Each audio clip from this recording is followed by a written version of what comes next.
Assalamualaikum warahmatullahi wabarakatuh. Mustafa Muhammad sallallahu alaihi wasallam hadirati wa tamasyan sallallahu jalan katul mukarrabin wa sanala ma'rifat al-kitab Said Maliki.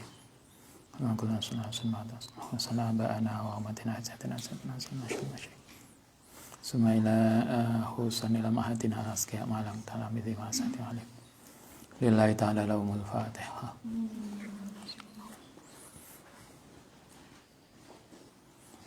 Bismillahirrahmanirrahim. Halus salisu, alternatif yang ketiga, kondisi yang ketiga, iku ayat az-zawaja. Halaman berapa itu? 146. Iku ayat az-zawaja yang tau nikah sapa rajulu seorang laki-laki aksara ing lebih banyak mimroatin saking satu istri.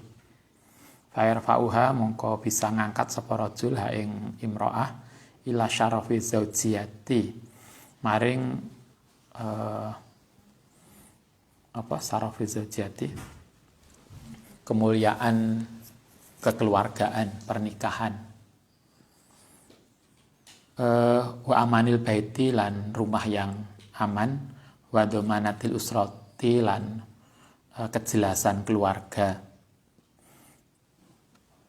wa yarfa'u lan ngangkat menghilangkan wa yarfa'u lan hilang apa dhamiru perasaan man anausatil jarimati saking banyaknya niat jahat wa qalqil ismi lan kegelisahane dosa wa adzabi dhamiri lan seksane perasaan wa astami'u lan iso hilang sepal mustama'u masyarakat anlusatil qadi saking munculnya kekacauan wahtilatil ansabi lan ruwetnya nasab. Itu yang alternatif ketiga. Ini bicara kemarin tentang ada 3 kemungkinan ketika perempuan mengalami relasi populasi antara laki-laki perempuan gak imbang, di mana perempuan itu lebih banyak daripada laki-laki, maka kemungkinannya ada 3 kalau menurut Said Maliki. Yang pertama adalah kita tetap mempertahankan prinsip bahwa satu suami, satu istri. Nah, itu prinsip pertama yang sering kita atau banyak dipegang. Tetapi itu bagus, tetapi punya sisi yang perlu dipikirkan, yaitu kalau kita tetap berpegang pada satu suami, satu istri, jadi monogami, maka ketika perempuan mengalami surplus, berarti ada perempuan yang kemudian tidak mendapatkan suami. Hitung-hitungan matematisnya begitu. Kalau misalnya, kalau di Indonesia, laki-laki berapa? 49%,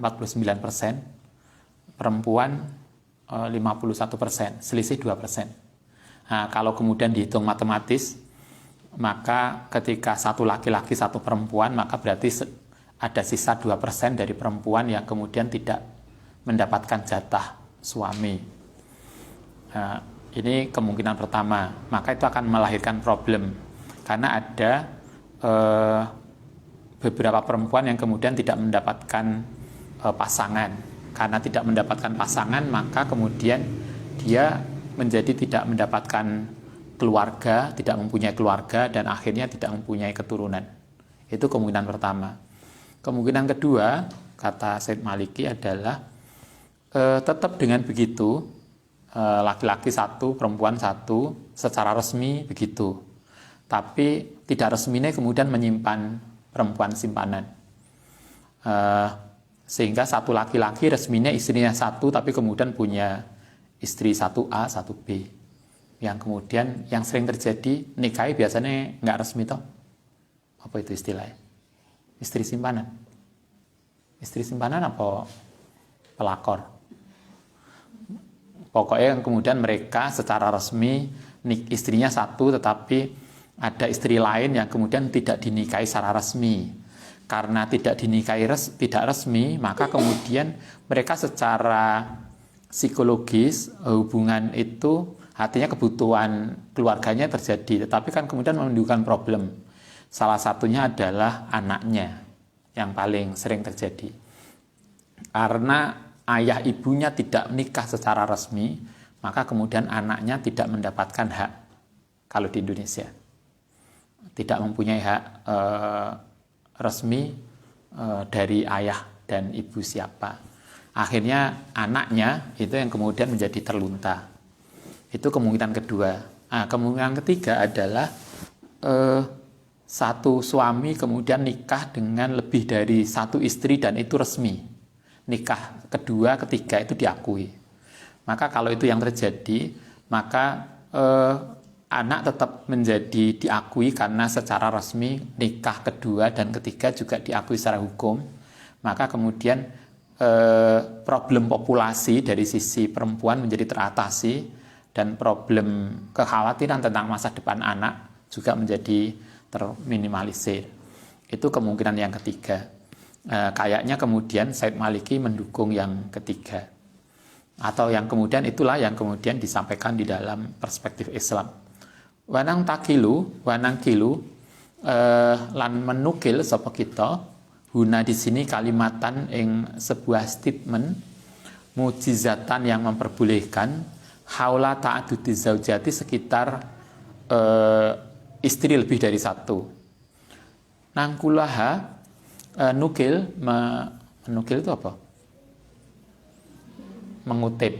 Mengutip sapa kita ing kalimat tadi minat nadwatil alamiah atau nadwatil ilmiah dari seminar ilmiah alladzi waqa'at yang terjadi baina fariqin yang dalam banyak kelompok min kibari ulama ilmam lakatil arabiyah suudiyah dari para pembesar sarjana kerajaan Saudi. Kerajaan Saudi, cuma di sini nggak dijelaskan kapan ini terjadi seminar ini. Pernah terjadi seminar yang melibatkan para akademisi Saudi. Wa bainal akharin. Jadi ada seminar internasional yang melibatkan para akademisi di Saudi dan juga para akademisi dari luar Saudi. Min kibari rijalil fikri. Dari para orang-orang terpelajar wal konuni lan cabang-cabang konun dari beberapa kelompok di Eropa dalam Eropa. Pernah terjadi diskusi itu. Saudi mengundang para akademisi Eropa. Saya kira Anda masih ingat dulu tahun 77 juga pernah ada seminar internasional yang terjadi di Mekah yang melibatkan tokoh-tokoh besar pendidikan yang kemudian salah satunya melahirkan apa yang kita dengan Islamisasi sains. Jadi istilah yang kita kenal sekarang ada Islamisasi ilmu yang di kampus kita dengan model pohon. Kalau di Jogja dengan model jaring laba-laba. Kalau di Surabaya modelnya apa? Twin Tower. Twin Tower itu gedung 2. Kemudian Twin Tower Surabaya. Kemudian tengah ada jembatannya. Kalau di Anda apa? Anda kan bisa buat sendiri. Artinya konsep-konsep Islamisasi yang sekarang marak di kita itu sesungguhnya pertama kali muncul ketika ada seminar internasional pendidikan di Mekah tahun 77. Salah satu tokoh yang melahirkan itu adalah Said Najib Al-Atas, seorang orang Indonesia kelahiran Bogor, tapi kemudian sekarang menjadi guru besar di Malaysia. Kayaknya minggu ini atau minggu depan akan ada seminar internasional yang membahas tentang pemikiran beliau. Salah satu tokoh dari Indonesia yang diundang adalah Pak Amin Abdullah yang mendiskusikan itu. Ya, kita sebetulnya kan punya banyak tokoh. Hanya sayangnya kemudian gak mulai. Jangan-jangan kayak Anda. Mari tadi sarjana kok mulai rane gelem. Mulai nduk bangun disone. Menang yang Malang gak mulai-mulai. Ini kan sudah waktunya pulang kayak ini. Siapa lagi yang sudah sarjana waktunya pulang? Gak mau mulai malah. Terus siapa yang membangun desa Anda? Kalau Anda yang disarjanakan nggak mulai. Kemudian ngeritik, desa saya itu Ustaz gak maju. Yang kamu nggak pulang gimana bisa maju? Nah, kayaknya perlu dipikirkan sarjana masuk desa. Zaman Pak Soeharto dulu kan ada ABRI masuk desa toh. ABRI masuk desa zaman Orde Baru Pak Harto. Maka sekarang perlu sarjana masuk desa. Setelah jadi sarjana itu mulai bangun desone, ngulele dumbo untuk ekonomi, maksudnya kalau yang Anda bidang itu. Kalau Anda bidang pendidikan, membangun lembaga pendidikan, menguatkan pendidikan. Kadang kan kita itu tidak jarang terjadi di kampung kita. Kita punya madrasah, punya sekolah, ditanya, ya apa Mbak madrasah? Alhamdulillah Ustadz, masih hidup. Tapi gak berkembang. Kadang kita ngeritik madrasah kita itu gak berkembang. Yo gimana bisa berkembang? Wong Anda juga gak mau nyambangi. Nah, cobalah dipikirkan. Itu contoh orang besar, orang Indonesia, kelahiran Jawa Barat, yang kemudian justru tinggal di sana dan sekarang membesarkan, menjadi salah satu tokoh besar di sana. Nah, Saudi pernah melakukan itu dan kayaknya sering. Kayak kita juga sering sekarang webinar nasional. Kita ngerungokno ning kamar karo ngantuk-ngantuk. Videonya dimatikan. Ki wonge no ndi. Saudi, cuma sayangnya ini enggak disampaikan tahun kapan, tapi ini menarik banget. Kerjasama dengan Eropa. Kalu pada ngucap sapa mereka kesimpulannya, wa amma fima anapun ing dalem barang ya ta'alaku yang berhubungan bi ta'addudi zaujati kelawan istri yang lebih dari satu, iku falam yakun. Mongko ora ana apa al-islamu Islam iku al-badi'u, sesuatu yang menginisiasi li fathi babihi maring pintu maring kunci pintunya. Kata kesimpulan dari seminar internasional itu mengatakan begini, bahwa ajaran nikah lebih dari satu atau boleh poligami itu ternyata bukan dari Islam. Bukan dari Islam. Tapi itu adalah ajaran yang ada sejak dulu. Bahkan agama-agama sebelumnya itu juga aslinya itu mempunyai ajaran itu. Bal inna hadzal bab, bahkan persoalan ini iku kana ana apa bab iku maftuhan, terbuka min ghairi haddin, yang kita tidak tahu batasnya wala sartin, karena itu klasik. Jadi bolehnya nikah lebih dari satu itu bukan hanya Islam, tapi bahkan itu sejak awal. Mundud dianatil Yahudiyati, bahkan sejak agama Yahudi. Ya, agama Yahudi kan berarti zaman Nabi Musa. Aladhiya kang utai Yahudi ku aslud diyata. Ya, yang dimana Yahudi itu adalah dasar dari agama Masehi, agama apa? Masehi, agama Katolik kalau sekarang. Itu justru sudah mengajarkan itu. Hanya kemudian kita sekarang melihat kayaknya di agama Katolik kemudian aturannya monogami, tidak poligami, di mana nikah itu harus sepersetujuan paus. Kayaknya cerai juga begitu. Mungkin saya salah, tapi nonton nanti dicek. Wa minal maklumi, lan seperti diketahui, lididianata ini, maring dua agama ini, Yahudi dan Masehi, anat ta'adduda zaujati, saat temene nikah lebih dari satu, iku kana ono ko iman, bainal ambiya'il ahdi. Bahkan tradisi nikah lebih dari satu, itu merupakan tradisi sejak Nabi dulu-dulu. Al-ahdil qadimi sejak zaman dulu. Bahkan mundu Ibrahim, sejak Nabi Ibrahim. Nabi Ibrahim dengan Nabi Musa dulu mana? Nabi Ibrahim dengan Musa? Duluan Ibrahim. Berarti sejak kalau Yahudi itu kan dari Nabi Musa. Bahkan berarti tradisi nikah lebih dari satu itu bukan hanya dari Yahudi, bahkan sebelum Yahudi pun ada. Contoh paling mudah kalau di sini disebutkan Ibrahim, di mana Ibrahim itu abil ambiya, bapak para nabi.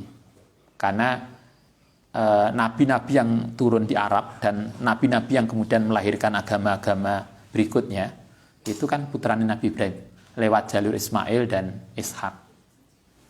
Itulah hebatnya Ibrahim. Di mana keturunan beliau, salah satu janjinya, doanya Nabi Ibrahim kan itu toh, agar keturunannya dijadikan oleh Allah sebagai orang-orang yang luar biasa. Hanya kemudian Allah mengatakan apa? Bahwa janjiku tidak akan terkait dengan keturunanmu yang dolim.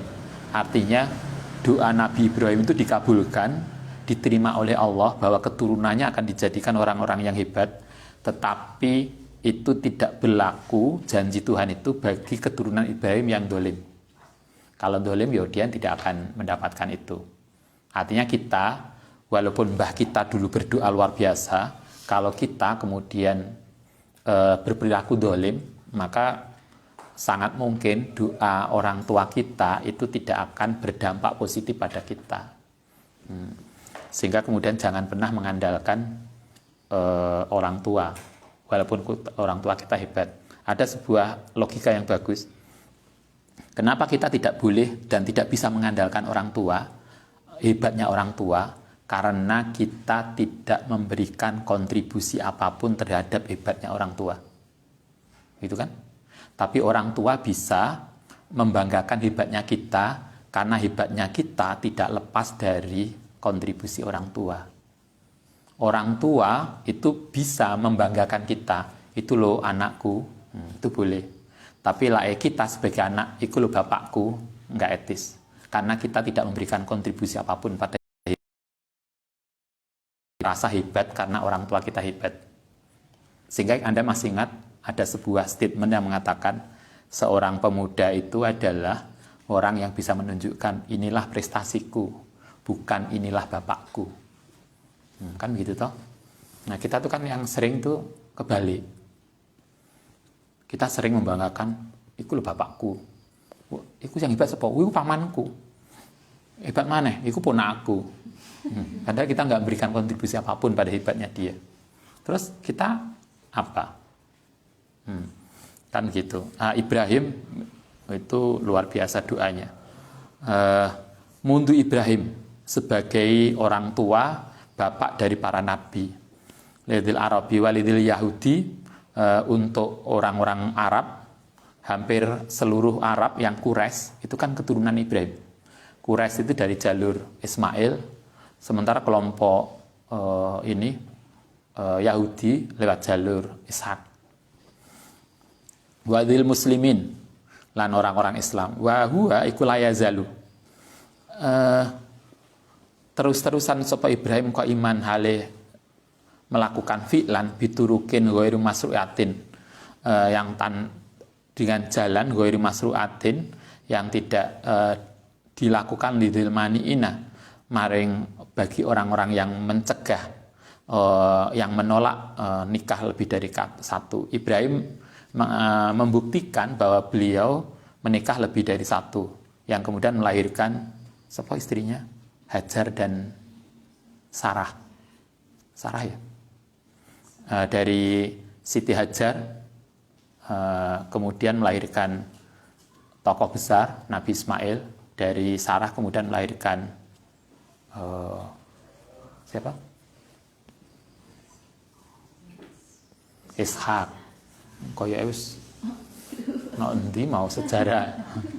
Nah, yang kalau kita melihat sejarah makam Siti Hajar dengan makam Ismail itu ada di dalam Ka'bah, yaitu dalam hijir Ismail. Karena itulah kita kenal sebagai istilah hijir Ismail, karena itu kamarnya Ismail, makam. Hanya sekarang kemudian kita nggak tahu, karena kemudian ditutup keramik. Jejak makam itu kan hilang. Sing enek itu makame siapa? Sing panjang banget tuh, Siti Hawa. Makamnya pirang puluh meter, 20 meter ya.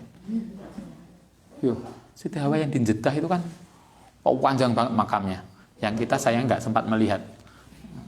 Panjang itu kan ada juga makam di Troloyo itu. yang makamnya panjangnya berapa meter itu? 4 meter atau 5 meter? Kita dulu pernah penasaran, tapi wallahu alam. Ustaz itu penasaran, kok iso ya makamnya panjang banget. Ternyata yang dimakamkan di situ bukan hanya orangnya, tapi beliau itu yang dimakamkan di situ tuh salah satu kegemarannya tuh jaring burung kutut pakai genter. Nanti genter ya? Bukan ininya. Jari kanggo itu loh, gawe pring. Getek.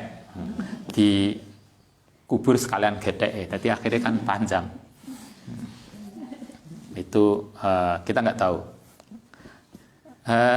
Wa la yazalu kama huwa iku maklumun, kama huwa kaya oleh saten Ibrahim ku maklum diketahui bi syaklin yaduru, dengan bentuk yaduru dararan fahisan, yang memberikan mudarat fahisan, yang tadi yang menolak tadi, madian kang jelas secara empirik, wa mamnuan maknawiyan lan maknawi, wa istimaan lan secara sosial kemasyarakatan bikulin kelawan saben-saben satu minaz zauji saking suami zawaji lan para istri wal auladi lan anak-anak. Walidzalika lan karena itulah alaja memberikan solusi apa al-Islamu hadil audai yang situasi ini, agar kemudian problem tadi, karena problemnya adalah ada yang kemudian hanya mengajarkan monogami, tapi ada juga yang membolehkan poligami tanpa batas. Nah, Islam kemudian memberikan aturan main kembali yang dulu sesungguhnya itu sudah terjadi pada masa sebelumnya. Contohnya Nabi Ibrahim yang istrinya lebih dari satu. Nabi Musa istrinya kan juga lebih dari satu toh. Nabi Musa itu mantunya siapa? Nabi Yakub. Kan ketika melarikan diri dari Mesir, kemudian ketemu Nabi Yakub. Kemudian beliau dinikahkan dengan salah satu putri Nabi itu dengan mas kawin menggembala kambing. Kalau di Quran kan gitu mas kawinnya. Karena itulah menggembala kambing itu kan berarti mas kawinnya bukan materi tapi jasa. Berarti karena itulah di dalam tradisi Imam Syafi'i juga boleh mas kawin jasa. Mbak sama tak nikahi yo, mas kawinnya nganter kuliah setiap hari, antar jemput, boleh kalau Anda mau. Ya yang penting kan kalau Anda mau. Kalau Anda tidak mau ya nggak bisa. Tapi kalau Anda gak apa-apa mas, antar jemput tepat waktu loh ya, selama 4 tahun. Ya gak apa-apa. Kalau mang itu mas kawinnya. Nabi Musa kan mas kawinnya juga gitu. Jasa.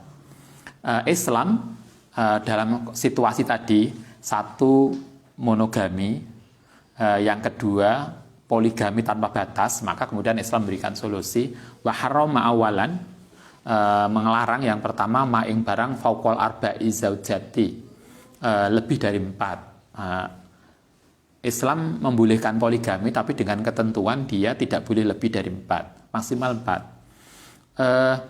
Wa ahlaqa lan mengunci sapa Islam bidzalikal babi, kelan tadi dikunci dengan 4, tidak boleh lebih, padahal itu al maftuha yang dibuka sabikon. Dulu tradisi dulu itu seorang suami satu bisa nikah lebih dari 4, bahkan migori tahdidin tanpa batas. Pokoknya dia sugih ya sakarepe dia boleh nikah. Tapi Islam tidak. Dia boleh poligami tapi maksimal 4. Wa kana bidzalika, itulah islahul awal, itu ketentuan pertama dalam Islam. Yang kedua, wa amma islahu asani, ketentuan yang kedua iku faqat istaroto, mempersyaratkan sapa Islam fi dalam poligami lebih dari tahdid tadi, fauqa arbi maksimal 4 tadi, ala zawaji diwajibkan yang atase zauji, yang atase suami, al adalata ing adil. Syarat selain tidak boleh lebih dari 4, Islam menetapkan keadilan baina zaujati antaranya para istri fil hukuki dalam hak. Wa jalalan menjadikan li zaujati maring istri fidzalika yang dalam kasus ini adalah hakko murajaatil qadai ing kembali hak untuk dipenuhi inda adamil adli nalikane tidak terjadi keadilan. Sehingga karena itu ketika suami wajib berperilaku adil, maka ketika istrinya merasa tidak diperlakukan adil, istrinya boleh menuntut suaminya. Biyen sama tak izinkan nikah itu kan karena harus adil. Maka istri boleh nuntut. Nuntut keadilan seperti yang dipersyaratkan sejak awal. Tolaban, kenapa istri boleh nuntut? Tolaban lil adalati, yaitu karena menuntut hak keadilan dia. Kalau suami ternyata kemudian juga tidak bisa berperilaku adil, al-faskon lizawat, atau kemudian dia hulu, mengajukan perceraian. Itu kedua. Hadza wa inna ta'adduda zaujat. Mongko saat temene istri lebih dari satu binisbatin dinisbatkan ketika dikaitkan bi zaujatil jadiyati huwa ikut ta'addudu birido iha. Sesuai dengan ridone siapa ini? Istri jadidah. Yang dituntut ridone itu mungkin beda ya tradisi kita. Lah tradisi kita itu ketika seorang suami mau nikah lagi, dia harus seizin istri pertama. Izinnya harus tertulis, bukan ucapan. Tertulis di tanda tangan di atas materai, iya mah. Aku yang tahu. Harus istri pertama harus tanda tangan izin membolehkan suaminya nikah lagi, tanda tangan di atas materai. Artinya benar-benar ridho, bukan kemudian nggih sambil nangis. Tapi harus benar. Tapi itu di kita. Kalau di sini kayaknya yang ridho, dituntut ridho malah istri kedua. Mungkin beda tradisinya. Mungkin kalau di sana itu yang pekewuh itu istri kedua. Sehingga Mbak Laksaman tak nikahi sebagai istri kedua mau. Yang kedua mungkin gengsi, kemudian nggak mau. Nah ini kan yang merasa punya hak itu istri pertama. Sehingga yang dituntut ridhonya itu istri pertama. Biasanya kalau ini penelitian psikologis. Biasanya seorang perempuan kalau ini Anda bisa nggak sepakat, tetapi ini hasil penelitian. Ada sebuah penelitian di mana seorang istri itu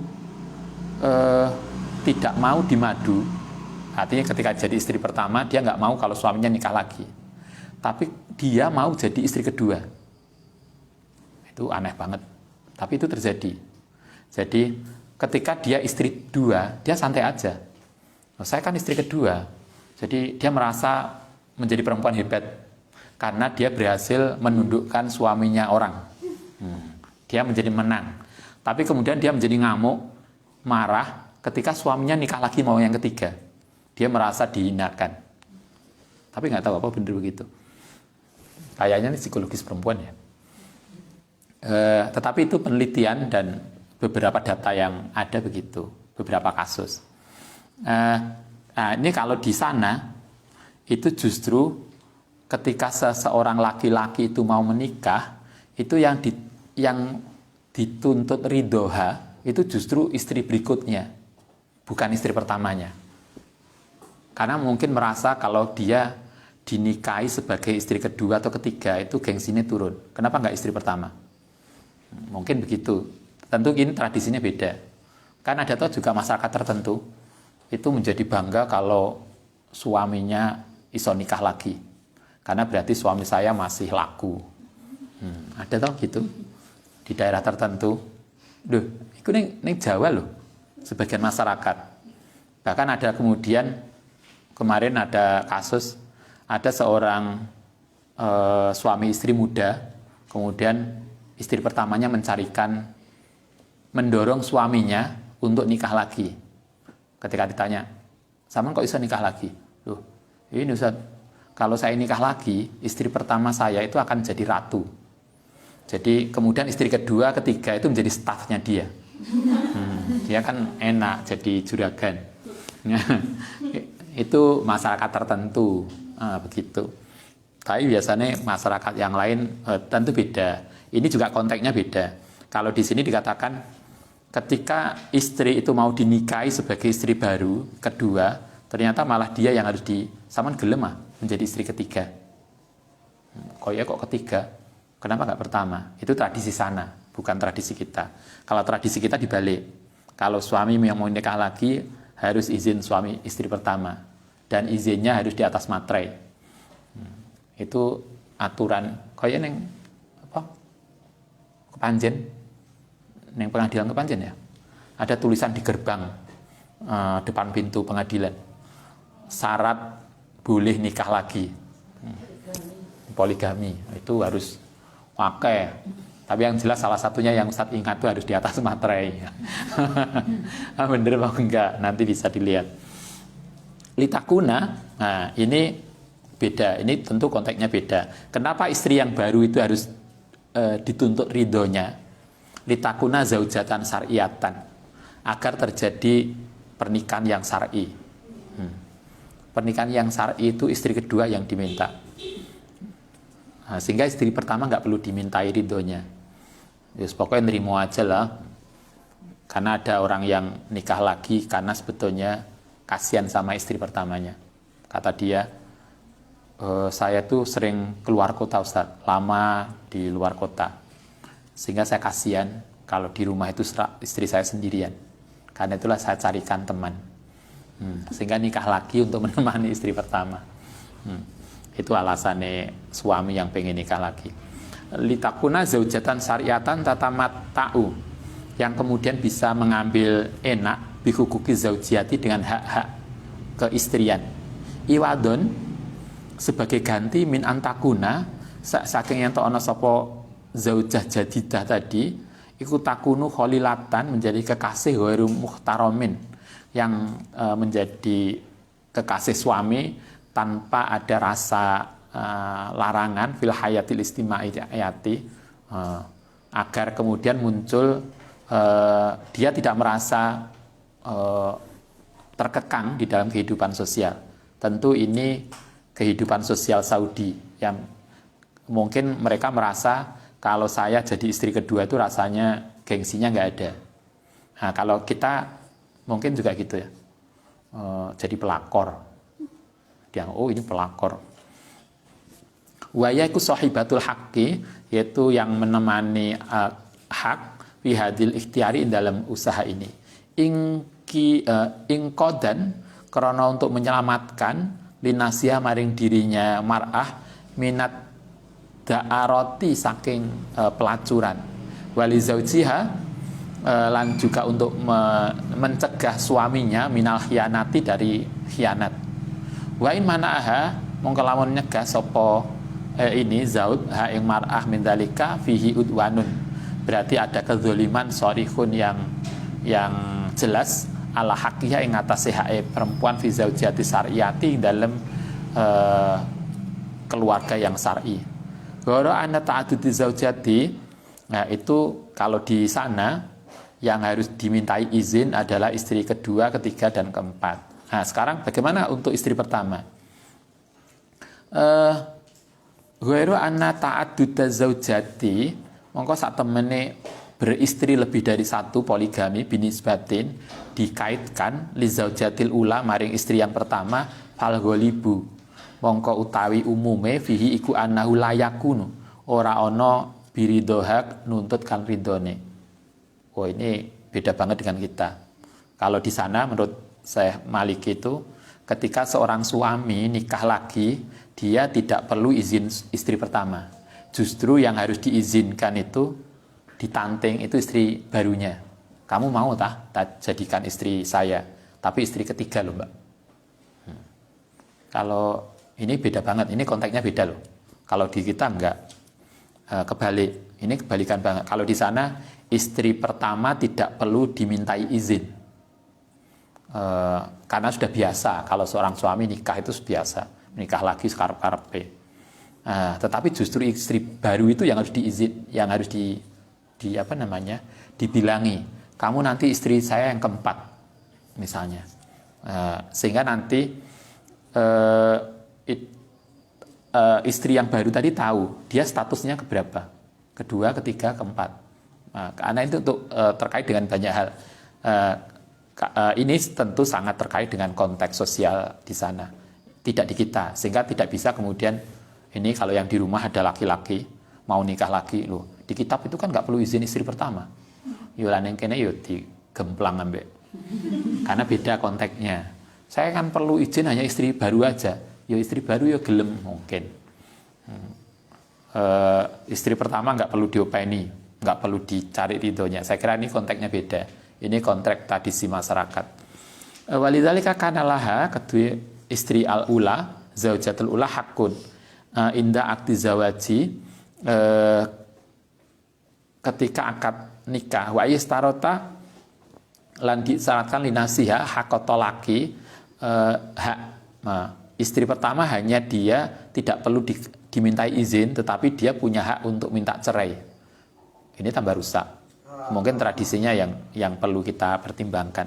Fi halatik damin zaujiha, in dalam ketika mengajukan suaminya ala ta'adudi.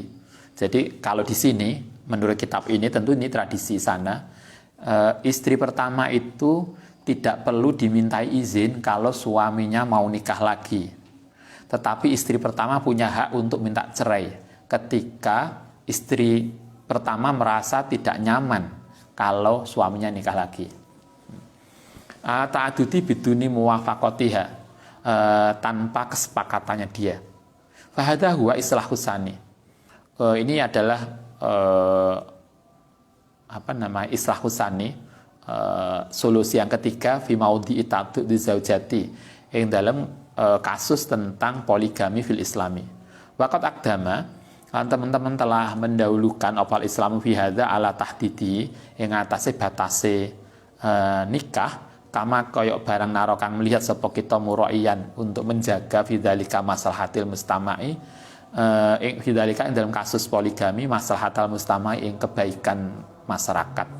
Min zaujin, yang masyarakat itu siapa? Satu, menjaga suami, wa zaujati, lan menjaga para istri, wal auladi, lan menjaga para anak. Liya isu, supaya bisa hidup sapa mereka jami'an seluruhnya fi hududi syar'i zaujiyati, dalam aturan syariat pernikahan. Wa hukukiha, lan hak perempuan audan sebagai ganti anil aisi, saking hidup fi afakil ibahiyati, in dalam wilayah sesuatu yang dibolehkan.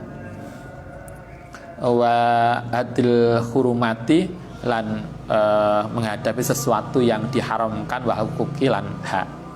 Itu aturan-aturan. Saya kira ini statement terkait dengan apa yang terjadi di konteks Said Maliki. Tapi kalau Ustadz lebih sepakat kepada tafsir kemarin, tafsir tentang dari Ali As-Sobuni, tafsir ayat al-ahkam, di mana bahwa poligami itu diperbolehkan adalah di dalam konteks untuk menyelesaikan problem sosial kemasyarakatan, yaitu untuk mengatasi problem ekonomi janda dan anak yatim. Sehingga kalau poligami kemudian tidak menyangkut persoalan itu, berarti harus ada yang dipertanyakan kembali dalam kasus poligami yang dilakukan oleh seseorang. Oke, saya kira begitu. Al-Fatihah.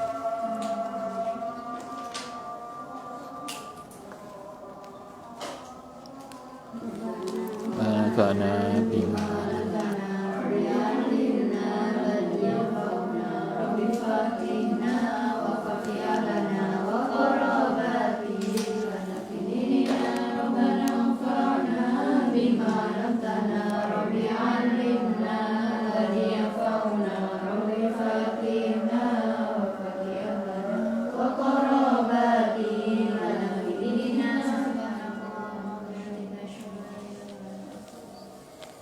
Assalamualaikum warahmatullahi wabarakatuh.